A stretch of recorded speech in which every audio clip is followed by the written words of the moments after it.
श्री स्वामी समर्थ सगळ्यांना शुभ सकाळ। तर आज भरपूर बाहेर पाऊस पडत आहे आणि आज मुलांना शाळेला सुट्टीसुद्धा दिलेली आहे। तर मग आज आरामशीर उठलेली आहे, निवांत उठलेली आहे। पण आज मला स्वामींची पूजा करता येत नाही, कारण आज आम्हाला कालपासून सुतक लागलेलं आहे, म्हणून आज स्वामींची पूजा मला करता आली नाही। आणि सतत 13 दिवस आम्हाला म्हणजे 13 दिवस सुतक असल्यामुळे 13 दिवस मला स्वामींची पूजा करता येणार नाही। आणि जर एक दिवस तरी आपली स्वामींची पूजा केली नाही तर आपल्या मनाला एकदम कसं वेगळंच होतं ना। म्हणजे जेव्हा आपण देवाची पूजा करतो आपल्या घरात सकारात्मक ऊर्जा येते आणि खूप आनंद, मन प्रसन्न होते। पण आज जरा देवाची पूजा केली नाही तर मन एकदम असं विचित्र एकदम झालेलं आहे।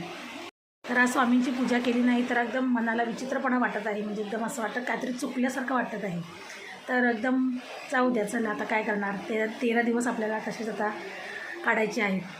तर आता सकाळ झाली, सकाळचे 10 वाजले आहेत। मी तर आज 8:30ला उठली, उशिरा उठली, कारण आज मुलांची शाळा नाही आहे, तर आज आरामशीर उठली आहे।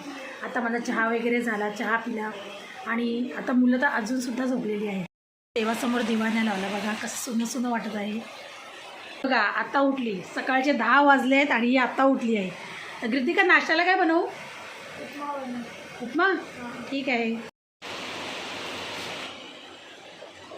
तर मी आता उपम्याची तयारी करते आहे। एकाची फरमाईश आहे उपमा बनवा, एकाची फरमाईश आहे शिरा बनवा। तर मी डिसाईड केलं आहे उपमा बनवायचा। तर चला थोडा कापून घेते।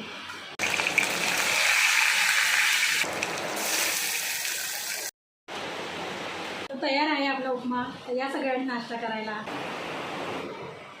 तर आता माझ्या घरातली सगळी कामं आवरली आहेत, आता मी स्वयंपाक करणार आहे। तर स्वयंपाकासाठी मी मसूरची भाजी भिजवलेली, बघा किती मस्त मोड आलेत त्याला। जेवण रेडी आहे, तर बघा मी भात बनवला आहे आणि मसूरची आमटी,